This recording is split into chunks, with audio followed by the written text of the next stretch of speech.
Hello friends, तो स्वागत है आपका हमारे अगले वीडियो में। तो इस वीडियो में हम लोग ग्रुप बी और ग्रुप सी का जो क्वेश्चन बचा हुआ था कल, उसको डिस्कशन करेंगे। कल तो हम ऑब्जेक्टिव देखे, उसके बाद ग्रुप बी का क्वेश्चन 2 और 3 देखे। उसके बाद जो भी क्वेश्चन रिमेनिंग मेरा बचा हुआ था उसको हम बोले थे कि अगले वीडियो में लाएंगे। इस वीडियो में हम लोग ग्रुप सी और ग्रुप बी का जो बचा हुआ क्वेश्चन है उसको हम लोग देखेंगे। तो चलिए वीडियो को स्टार्ट करते हैं। तो देखिए, जो 4th नंबर क्वेश्चन था कि कोई 2 और 3 हो गया था, तो 4th नंबर क्वेश्चन है आपका, बोल रहा है describe gate triggering of thyristor, does the gate current has any effect on the forward break over voltage. तो इसका जो हम आंसर है वो लिखे हुए हैं। चलिए, तो इसका आंसर हम आपको दिखा रहे हैं। ये गेट ट्रिगरिंग ऑफ थायरिस्टर है। देखिए, गेट ट्रिगरिंग ऑफ थायरिस्टर में क्या होता है कि SCR अगर फॉरवर्ड कंडक्शन कर ले एक बार, once the NCR is conduct forward, then current no gate current is required. तो गेट करंट उस पर रिक्वायर नहीं किया जाता है, गेट करंट वो नहीं रिक्वायर करता है। अगर SCR एक बार फॉरवर्ड कंडक्शन करंट मोड में आ जाए तो, या फिर फॉरवर्ड कंडक्टिंग कर ले तो डिवाइस हमारा जो होता है उसमें ये हमारा ऑन स्टेट में ही रहता है ये। उसके बाद क्या किया जाता है कि जो गेट करंट उस पर हम दे रहे हैं, जो गेट करंट को हम लोग रिमूव कर देते हैं उस पर कंडक्शन ऑफ द करंट से एनोड टू कैथोड जो होता है, क्योंकि अनअफेक्टेड ना हो हमारा, तो उसके चलते हम इसको देखिए रिमूव कर देते हैं। लिखा हुआ है यहाँ पर, therefore if the gate current is remove the conduction of current from anode to cathode remain unaffected. जब हम गेट करंट को रिमूव कर देंगे तो हमारा जो करंट होगा एनोड से कैथोड तक, वो हमारा अनअफेक्टेड होगा, अफेक्टेड नहीं होगा। ये हमारा होगा गेट ट्रिगरिंग होता है। इसमें क्या होता है कि SCR जब भी कंडक्ट करता है जब हम गेट वोल्टेज अप्लाई करते हैं तब, और जब गेट ट्रिगरिंग देखते हैं उस समय हमारा SCR जो होता है टर्न ऑन मोड में हो जाता है। गेट करंट जो होता है वो एक तरह का कंट्रोलिंग हम ही लोग के पास रहता है, जो मन आए तब उसको गेट करंट दें, और जब मन किए तो गेट करंट को हम लोग हटा भी सकते हैं। जैसे एक बार अगर कंडक्शन मोड में आ जाता है तो गेट करंट को रिक्वायर नहीं करता है ये। इसमें हमारा जो डिवाइस होता है वो ऑन स्टेट में फिर से वापस आ जाता है। और अगर करंट जो हमारा एनोड से कैथोड तक फ्लो हो रहा है तो इस गेट करंट को हम लोग रिमूव करेंगे, तब जाके हमारा जो करंट होगा एनोड से कैथोड में फ्लो करेगा और ये अनअफेक्टेड रहेगा। तो ये हमारा हो गया गेट ट्रिगरिंग। बहुत सारे ट्रिगरिंग मेथड है, तो इसमें गेट ट्रिगरिंग दिया हुआ है। और इसमें क्वेश्चन में बोला गया भी है कि does the gate current has any affected of the forward break over. इसमें ये वाला आप लिख सकते हैं, therefore the gate current is remove the conduction of the current from anode to cathode is cathode remain unaffected. ये आपका क्या हो गया। क्वेश्चन नंबर 5 बोल रहा है कि define the conduction angle, give at least 5 application of phase control rectifier. और में क्वेश्चन दिया हुआ है, for a single phase 1 pulse control converter system draw wave form of load voltage and load current. A में दिया हुआ है RL load के लिए, RL load with free wheeling diode across RL के लिए। तो सबसे पहले देखिए इसका आंसर जो है ये है आपका। देखिए पहले सर्किट डायग्राम ऐसे बनाइएगा। देखिए सिंगल पल्स जो है आपका ये वाला है, ये हमारा है single phase half wave rectifier 1 pulse converter का ऐसे ही सर्किट डायग्राम बनेगा। तो देखिए एक तरफ क्या किया है कि सप्लाई वोल्टेज दिया हुआ है, AC सप्लाई वोल्टेज, और उससे एक SCR कनेक्टेड है हमारा सीरीज़ में। सो सप्लाई वोल्टेज से SCR सीरीज़ में कनेक्टेड है, और उसके अक्रॉस हम लोग एक RL लोड लगाया हुआ है। और इसमें जो है जैसे ही AC वोल्ट देंगे तो उसमें I0 करंट हमारा फ्लो हो रहा है। यहाँ पे देखिए I0 करंट हमारा फ्लो हो रहा है, और ये इसका वेव फॉर्म है। अगर वेव फॉर्म कहेगा तो बना दीजिएगा इसमें वेव फॉर्म, लेकिन मस्ट है बनाना, वेव फॉर्म बना दीजिएगा। देखिए ये सप्लाई वोल्टेज का वेव फॉर्म है, कोई भी हो, लेकिन सप्लाई वोल्टेज हमेशा साइनोसाइडल ही होता है।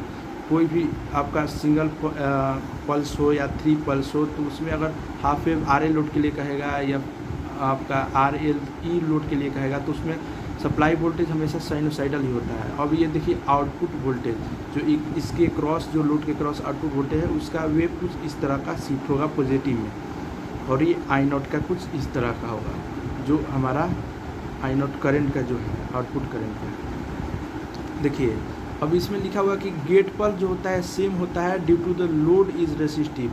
इसमें गेट पल्स सेम होगा क्योंकि हमारा लोड इसमें रेसिस्टिव है। अगर यहाँ इंडक्टर हम रख देते तो ये क्या करता है कि जो करंट यहाँ आ रहा है उसके सडन चेंज को, करंट के सडन चेंज को अपोज करता है, ये करंट के सडन चेंज को रोकता है ये। तो यहाँ पे आर रेसिस्टिव है, इसलिए हमारा गेट पल्स इसमें सेम होगा। एवरेज अगर वोल्टेज की बात करें तो इसमें Vm/2 1 + cos अल्फा, ये लिख दीजिएगा। अब आगे देखिए, आगे जो है आपका उसमें RL लोड के अक्रॉस दिया हुआ है, फ्री व्हीलिंग डायोड के अक्रॉस की single phase 1 pulse converter system, इसको बताना है वेव फॉर्म डायग्राम के साथ। इसमें लिखा हुआ है draw wave form for load voltage and load current. तो लोड वोल्टेज और लोड करंट बस जो लिखा हुआ है उसी को आप, सप्लाई वोल्टेज अगर आप हटा भी रहे हैं तो कोई दिक्कत नहीं है, लेकिन लोड वोल्टेज और लोड करंट को आप वेव फॉर्म पे रिप्रेजेंट कर दीजिएगा वेव फॉर्म में। तो देखिए इसमें भी है ये हमारा RL load with free wheeling diode से। तो इसमें लिखा हुआ है कि as a result load current I0 is immediately transfer from SCR to free wheeling diode as VS tends to reverse. इसमें बोल रहा है कि जो I0 हमारा होगा वो इमीडिएटली ट्रांसफ़र होगा हमारा SCR से, यानी जो इसमें हमारा लगा हुआ है, देखिए सर्किट डायग्राम हमारा ये है, इसमें हमारा VS जो है Vm sin ωt supply voltage दिए, तो इसमें IS करंट हमारा फ्लो हो रहा है। ये SCR इसमें कनेक्टेड है सप्लाई वोल्टेज के सीरीज़ में, और इसमें हम लोग एक रेसिस्टेंस और इंडक्टेंस यूज़ किए हैं एक दूसरे के सीरीज़ में है। तो इसके क्रॉस जो हमारा वोल्टेज यहाँ पे देखिए V0 जो है इसके क्रॉस वोल्टेज है। अब देखिए बोल रहा है कि जो I0 होगा वो हमारा इमीडिएटली इसमें फ्लो करेगा, इस सर्किट में इमीडिएटली ट्रांसफ़र होगा SCR से। सो हमारा जो फ्री व्हीलिंग डायोड होगा वो हमारा रिवर्स हो जाएगा जब इमीडिएटली हमारा ट्रांसफ़र होगा I0, तो लोड करें हमारा आउटपुट करंट जब हमारा फ्लो होगा। तो उसके बाद इसमें क्या होगा कि जब सेम टाइम में SCR जब रिवर्स सब्जेक्टेड करेगा वोल्टेज को, तो जो करंट होगा वो ज़ीरो हो जाएगा। देन जब करंट ज़ीरो हो जाएगा तो हमारा SCR टर्न ऑफ हो जाएगा और ω2 पाई के इक्वल हो जाएगा, ये लिख दीजिएगा इसमें। उसके बाद अगर और भी लिखना है तो और भी पॉइंट्स इसमें हम लिखे हुए हैं, ये सब लिख दीजिएगा कि it is assume that during the free wheeling period the load current does not decrease to zero and until SCR is trigger again at 2 pi plus alpha. तो ये बोल रहा है कि फ्री व्हीलिंग डायोड के फ्री व्हीलिंग पीरियड के दौरान क्या होता है, जो लोड करंट हमारा होता है वो डिक्रीज़ नहीं होता है, और SCR जो होता है अगेन ट्रिगर करता है और वो ω2 पाई प्लस अल्फ़ा पे अगेन ट्रिगर करता है हमारा। अब इसके बाद एक और पॉइंट है कि वोल्टेज ड्रॉप जो होगा फ्री व्हीलिंग डायोड के क्रॉस जो वोल्टेज ड्रॉप होगा ऑलमोस्ट जीरो होगा हमारा। देखिए जो V0 होगा ये हमारा, ये लोड है RL, इसके क्रॉस जो हमारा जो V0 डेवलप हो रहा है वो जीरो होता है almost during the free wheeling diode के दौरान। अब इसका जो वेव फॉर्म आपको बोला जा रहा है कि इसका वेव फॉर्म लोड का और करंट का बोल रहा है। तो यहाँ पे देखिए, यहाँ पे सबका वेव फॉर्म है, ये देखिए हमारा तो से इसको, ये देखिए हमारा सप्लाई वोल्टेज का साइकिल। तो ये आपको बनाना नहीं है, जो पेपर में दिया हुआ है, बस V0 और I0 इसका आपका बनाना है वेव फॉर्म। तो देखिए V0 जो है आपका लोड वोल्टेज और ये लोड करंट इसका बनाना है। तो V0 कुछ इस तरह से होगा, शिफ्ट होगा ऐसे पॉजिटिव, और ये I0 जो है क्योंकि इसमें इंडक्टर लगा हुआ है तो ये जो है ये पहले सडन जो होता है चेंज को क्योंकि रोकता है ये ना इंडक्टर, तो ये जो है पहले सडन चेंज को रोकता है। तो ये हमारा पहले राइज होगा, देन उसके बाद बिगेन ये फॉल करेगा। तो देखिए धीरे धीरे ये हमारा फॉल किया है, फिर हमारा राइज हो रहा है, फिर फॉल किया, फिर राइज हो रहा है। तो इस तरीके से हमारा लोड करंट का वेव फॉर्म है। उसके बाद और क्वेश्चन है, चलिए तो उसको बताते हैं। क्वेश्चन नंबर अब 6 बोल रहा है, देखिए यहाँ पे कि 6 नंबर क्वेश्चन है आपका यहाँ पे कि explain the operation of step up choppers, और इसी के और में दिया हुआ है question, describe the working of single phase series inverter with appropriate circuit and wave form. तो ये सिंगल फेज सीरीज इन्वर्टर बनाइए या फिर आप स्टेप अप चॉपर्स के बारे में उसका वर्किंग ऑपरेशंस को एक्सप्लेन कीजिए। ये दोनों में से कोई एक लिखना है आपको। देखिए ये हमारा सर्किट डायग्राम है, पहले ये स्टेप अप चॉपर्स का हमने सर्किट डायग्राम बनाया है। एक इंडक्टर लगाया हुआ है सोर्स वोल्टेज के सीरीज़ में, और ये हमारा यहाँ पे डायोड लगा है और ये लोड के क्रॉस पैरेलल में जस्ट हम एक चॉपर्स लगाए हैं, चॉपर स्विच यहाँ देख सकते हैं आप, चॉपर्स लगाए हैं लोड के जस्ट पैरेलल में। तो ये स्टेप अप चॉपर्स क्या होता है, तो मैंने देखिए स्टेप अप चॉपर्स जो होता है वो एक चॉपर्स का ही टाइप होता है जिसमें हमारा जो आउटपुट वोल्टेज होता है वो ग्रेटर देन होता है इनपुट वोल्टेज के। तो ये हमारा स्टेप अप चॉपर्स होता है। या फिर इसको ईजिली ऐसे समझे कि जैसे हम लोग पहले प्रीवियस सेमेस्टर में हम लोग पढ़े थे कि स्टेप अप ट्रांसफार्मर और स्टेप डाउन ट्रांसफार्मर। तो स्टेप अप ट्रांसफार्मर में हम लोग पढ़े थे कि जो हमारा आउटपुट वोल्टेज होगा वो इनपुट वोल्टेज से ज़्यादा होगा, और वहीं स्टेप डाउन में हम लोग क्या पढ़े थे कि जो हमारा आउटपुट वोल्टेज होगा वो इनपुट वोल्टेज से कम होगा। तो ये स्टेप अप बोल रहा है, तो इसमें हमारा आउटपुट वोल्टेज जो होगा इसमें हमारा ज़्यादा होगा इनपुट वोल्टेज से। तो इस बोल सकते हैं इसमें कि हमारा जो लोड वोल्टेज होगा इसके क्रॉस जो V0 होगा लोड वोल्टेज वो सोर्स वोल्टेज से ग्रेटर होगा ये हमारा। इसमें बोलेंगे कि चॉपर्स एक तरह का टाइप होता है स्टेप अप चॉपर्स जिसमें हमारा इनपुट वोल्टेज जो होता है वो लेस देन होता है आउटपुट वोल्टेज से, उसको स्टेप अप चॉपर्स हम लोग बोलते हैं। उसके बाद लिखिएगा कि इसमें इस चॉपर में हम लोग इंडक्टर को यूज़ करते हैं सोर्स वोल्टेज के सीरीज़ में। इसमें देखिए फिगर में दिया हुआ है सोर्स वोल्टेज है, इसके सीरीज़ में इंडक्टर को हम लोग यूज़ करते हैं VS के यूज़ में। उसके बाद इस सर्किट में जो हमारा CH जो है चॉपर्स वो हमारे लोड के एक पैरेलल में कनेक्टेड है, एक पॉइंट यहाँ से आपका बन गया। उसके बाद जब हम चॉपर्स को टर्न ऑन करते हैं तो हमारा जो IS करंट होता है, सप्लाई जो करंट होता है वो हमारा इंडक्टर के क्रॉस करंट फ्लो करने लगता है और इंडक्टर के दौरान क्रॉस करने लगता है और इंडक्टर के क्रॉस जो हमारा ये हमारा लगा हुआ है इसमें वो इंडक्टर जो है वो चार्ज को क्योंकि स्टोर करता है, ये चार्ज जो एनर्जी को स्टोर करता है। और इसमें जो I1 और I2 जो होगा और आउटपुट वोल्टेज हमारा 0 होगा, इसमें आउटपुट जो वोल्टेज होगा वो 0 होगा और जो लोड वोल्टेज होगा सोर्स वोल्टेज के इक्वल होगा। तो इतना पॉइंट आप लोग लिख दीजिएगा। देखिए यहाँ पे हम पॉइंट कुछ लिखे भी आप देख सकते हैं यहाँ पे। ये हमारा कुछ वेव फॉर्म है, वेव फॉर्म भी बना दीजिएगा, ये सब सही रहेगा वेव फॉर्म। देखिए IS का वेव फॉर्म है, ये हमारा VS का है, स्टेट है हमारा, और ये देखिए पल्स, ये जो है हमारा ये आउटपुट वोल्टेज या फिर जो लोड वोल्टेज है उसको रिप्रेजेंट कर रहा है और ये I0 का है। तो ये हमारा हो गया operations of choppers, step up choppers. उसके बाद देखिए क्वेश्चन नंबर 7 में है, क्वेश्चन नंबर 7 क्या बोल रहा है कि explain the construction and the detail working of a low power MOSFET and power MOSFET and bring out the difference between two। ये बोल रहा है कि कंस्ट्रक्शन के बारे में MOSFET, लो पावर MOSFET और पावर MOSFET के कंस्ट्रक्शन के बारे में एक्सप्लेन करना है आपको और इन्हीं दो आपको डिफरेंस बताना है इसके लिए। या फिर आप ये नहीं कीजिएगा तो और में क्वेश्चन दिया हुआ है IGBT को आपको डिफाइन करना है। और ये बोल रहा है कि why are IGBT becoming popular in the application to control converter, ये आपको करना है। तो देखिए ये हम पहले वीडियो में MOSFET, लो पावर MOSFET बताए हुए हैं और ये MOSFET के बारे में। देखिए इसको हम लोग यहाँ पे चलते हैं, देखिए हम लिखे हैं इसका आंसर। देखिए यहाँ पे हमारा MOSFET है, हमारा MOSFEट जो होता है metal oxide semiconductor field effect transistor होता है। ये वोल्टेज को और करंट को कंट्रोल कर फ्लो कराता है। ये हमारे वोल्टेज को और करंट को, वोल्टेज कंट्रोल और करंट को फ्लो कराता है सोर्स से ड्रेन। ये हमारा 3 टर्मिनल स्विचिंग डिवाइस होता है एक तरह का, जो सिलिकॉन से बना होता है, सेमीकंडक्टर होता है और 3 टर्मिनल होता है, सोर्स, ड्रेन और गेट। ये मेनली जो होता है इसमें 2 तरह का हमारा MOSFET होता है, P चैनल MOSFET और N चैनल MOSFET। तो उसका भी देखिए अलग अलग यहाँ पे है और उसका एक डायग्राम भी आप बना सकते हैं यहाँ पे।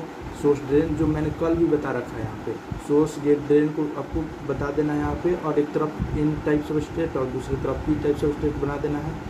और ये चैनल बैरियर और डिप्लीशन, ये रीजन हो गया आपका। फिर यहाँ देखिए P चैनल कल भी हम बताए थे, यहाँ पे N चैनल है, इस दोनों को आपको डिस्क्राइब कर देना है।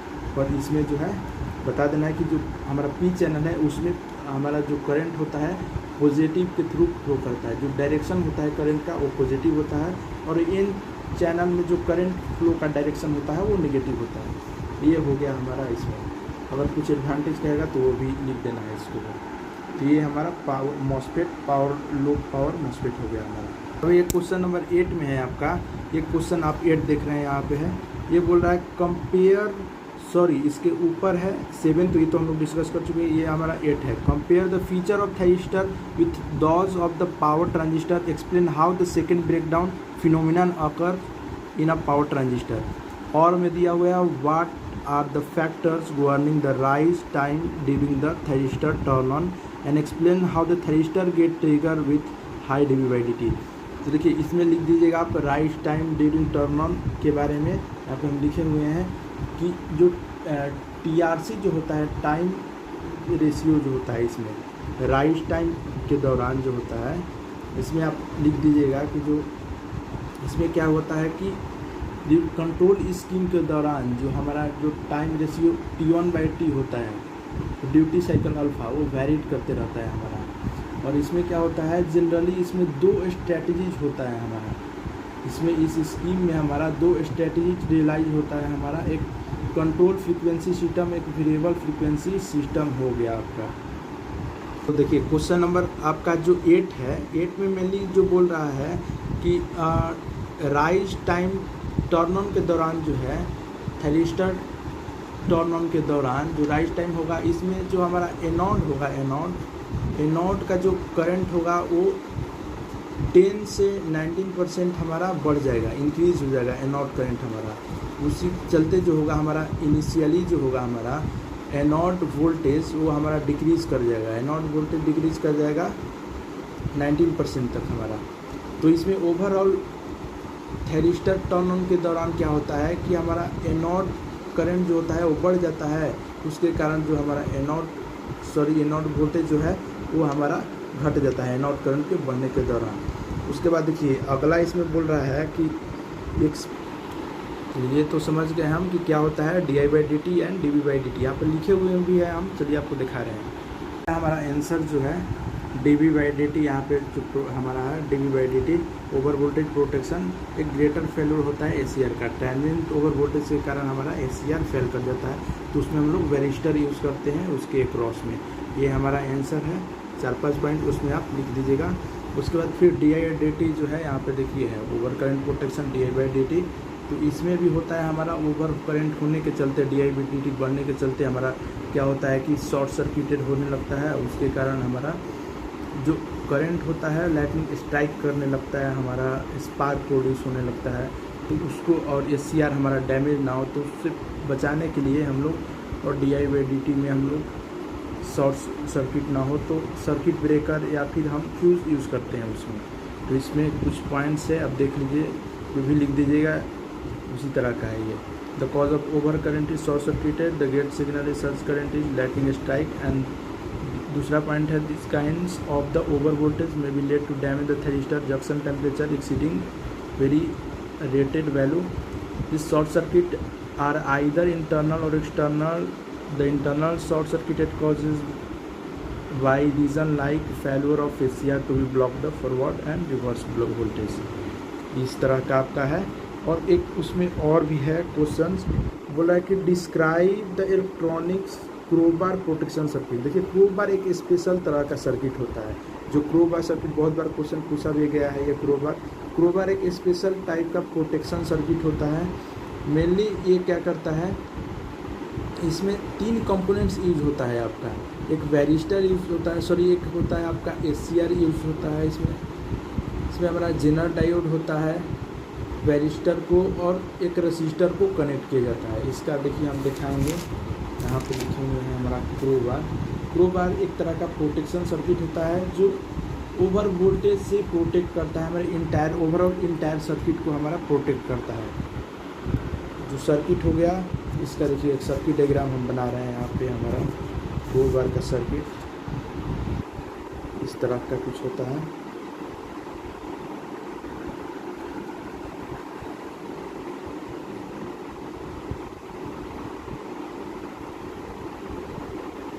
इसमें एक हम 3 कंपोनेंट मेजरली लगाए, एक ही हमारा डायोड हो गया, रेसिस्टर और एक ACR। जेनर डायोड ये, रेसिस्टर और ACR।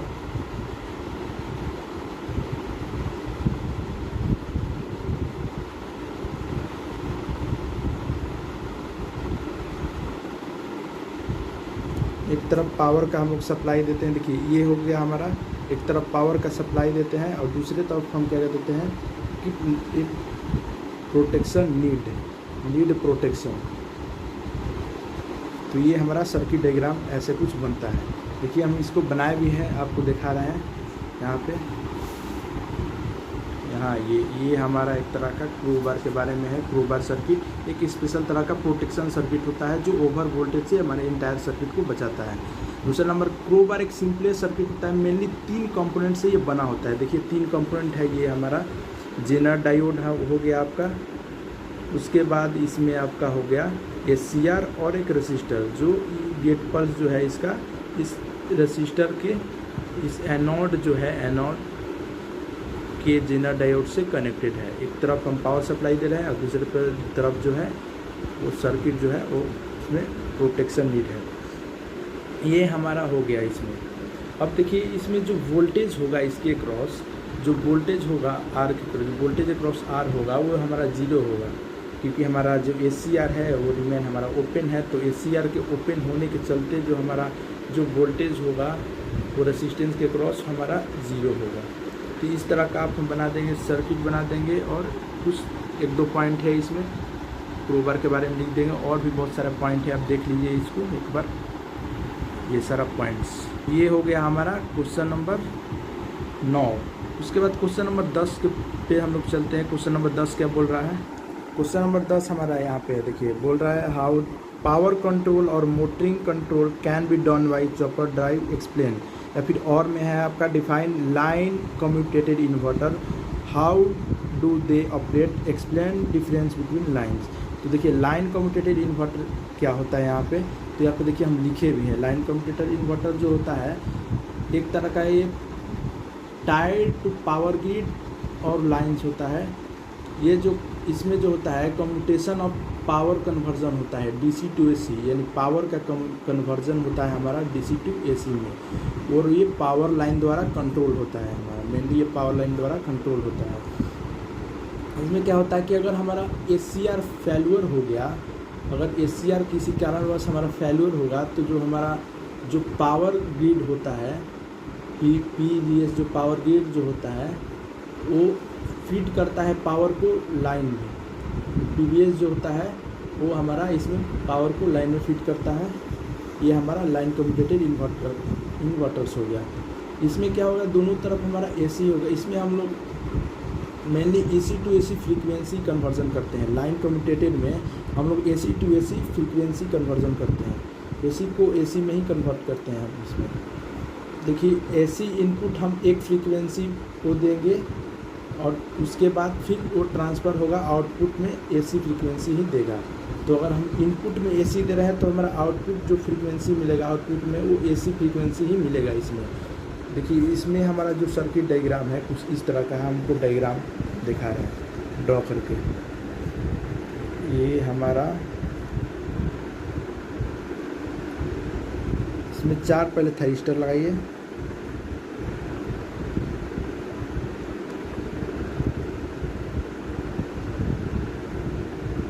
ऑल थाइरिस्टर है तो ये कंट्रोल कहलाएगा। अगर ऑन कंट्रोल रहता तो ऑल डायोड हो जाता। तो ये 4 थाइरिस्टर,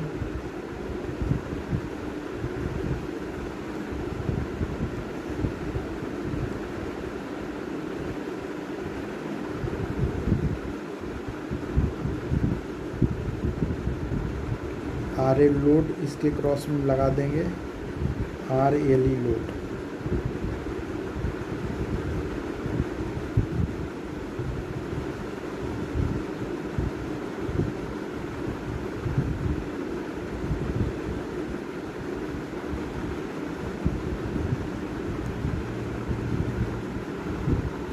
ये लाइन कम्यूटेटेड इन्वर्टर का सर्किट डायग्राम है, इसको ज़रूर बनाइएगा।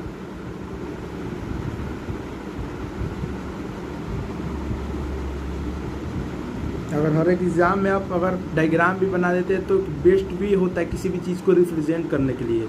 अगर आपको 4 मार्क्स का भी है तो कम से कम एटलीस्ट 2 मार्क्स तो आपके डायग्राम पे भी दे देगा, क्योंकि उससे ये डिटरमाइन होता है कि आप उस चीज़ को कितना समझे हैं, या फिर वही आपका डायग्राम उस चीज़ को एक्सप्रेस कर रहा होता है।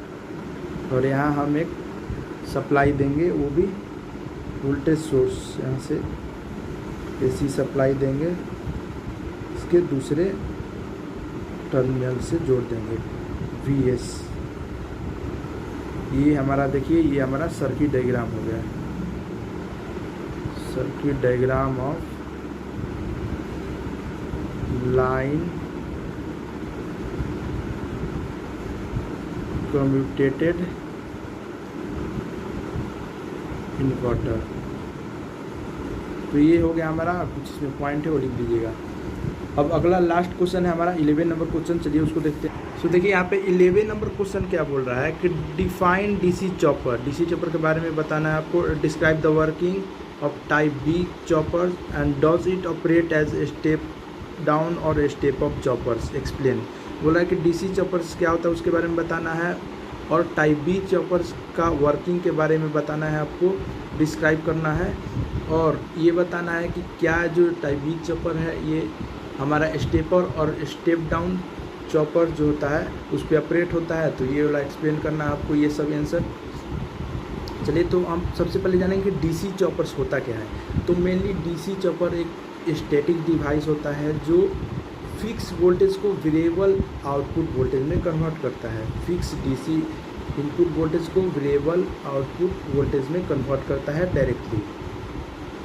ये हो गया हमारा डीसी चॉपर्स। डीसी चॉपर्स का दूसरा पॉइंट में हम लोग क्या लिखेंगे कि जो डीसी चॉपर्स होता है वो इक्विवेलेंट होता है एसी ट्रांसफार्मर के, वो आइडेंटिकल होता है, सेम बिहेवियर का होता है एसी ट्रांसफार्मर की। डीसी जो हमारा चॉपर्स हो गया। डीसी चॉपर्स जो होता है वन कन्वर्जन इसमें होता है, इसमें केवल और केवल वन कन्वर्सन स्टेज होता है इसमें। और ये यूज़ होता है आपका ट्रॉली में, कार मरीन्स में हो गया आपके बाद ट्रक्स में यूज़ होते हैं, लिफ्ट्स में इसको यूज़ किया जाता है डीसी चॉपर्स को। डीसी चॉपर्स का अगर आएगा तो कुछ इस तरह का देखिए, ये हमारा हो गया डीसी चॉपर।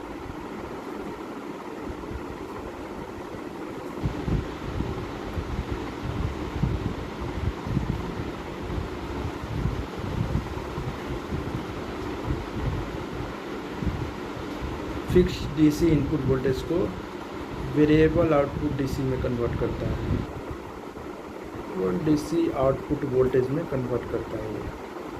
ये हो गया हमारा डीसी चॉपर्स। ये आपका सर्किट डायग्राम हो गया। ऐसे बना सकते हैं डायग्राम में, ब्लॉक डायग्राम की तरह, और कुछ पॉइंट्स इसमें लिख सकते हैं आप। देखिए हम पॉइंट्स इसमें लिखे हैं डीसी चॉपर्स के बारे में, 2-4 पॉइंट्स है यहाँ पे। उसके बाद देखिए और कुछ इसमें बोल रहा है कि ये एक्सप्लेन कर रहा है इसमें टाइप बी चॉपर्स क्या होता है।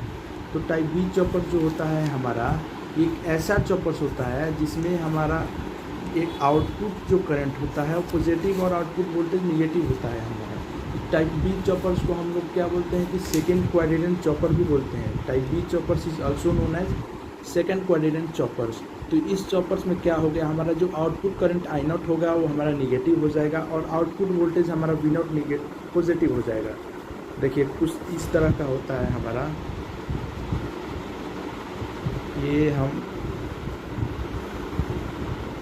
एक्सिस बनाए, V naught minus V naught, I naught minus I naught, ये क्या हो गया, ये हमारा चॉपर से लाई करेगा इसमें। तो देखिए इसमें क्या होता है कि हमारा जो आई नॉट होता है वो निगेटिव होता है, और जो वी नॉट होता है वो पॉजिटिव होता है। जो आई नॉट होता है आउटपुट करंट वो हमारा निगेटिव और आउटपुट वोल्टेज पॉजिटिव होता है। तो उसको हम लोग सेकेंड क्वाड्रेंट या फिर टाइप बी चॉपर बोलते हैं। उसके बाद इसमें क्या होता है कि इस चॉपर्स में निगेटिव आउटपुट करंट का मतलब होता है कि जो आउटपुट हमारा होता है वो फ्लो करता है load to source. Negative current का मतलब कि हमारा जो आउटपुट होगा वो लोड से सोर्स में फ्लो करेगा। और बोल रहा है कि इस चॉपर सर्किट में जो सोर्स होगा वो मस्ट कंटेन करेगा आपका डीसी सोर्स। डीसी सोर्स जैसे बैटरी कंटेन करेगा, तो ये सब जो है डीसी सोर्स मस्ट भी कंटेन करेगा इसमें। इसका जो सर्किट डायग्राम है कुछ इस तरह का है। देखिए सर्किट डायग्राम हम बनाते हैं इसमें। Second quadrant circuit diagram type B chopper. Circuit diagram है। सप्लाई वोल्टेज हमने डीसी दिया है, पॉजिटिव नेगेटिव VS। इससे हम एक डायोड कनेक्ट किया है। उसके बाद ये हमारा स्विच हो गया, ये चॉपर और इंडक्टर इसके पैरेलल में जोड़ेंगे। ये हो गया इंडक्टर आपका। ये हमारा positive negative as it is. ये हमारा सर्किट डायग्राम है। ये सर्किट डायग्राम आप बना दीजिएगा। ये VS इनपुट और आउटपुट में भी वही मिलेगा। और कोऑर्डिनेट डायग्राम हमारा ये है। ये -I0 और V0 के बीच लाई करता है टाइप बी चॉपर। और ये हमारा सर्किट डायग्राम है। ये चॉपर हो गया हमारा। इधर हमारा I0 करंट से फ्लो होगा, डायोड D है और ये L है हमारा। ठीक है, तो ये हमारा हो गया। अगर आपको वीडियो अच्छी लगी तो ज़्यादा से ज़्यादा लाइक कीजिए, शेयर कीजिए, सब्सक्राइब कीजिए। Thanks for watching video.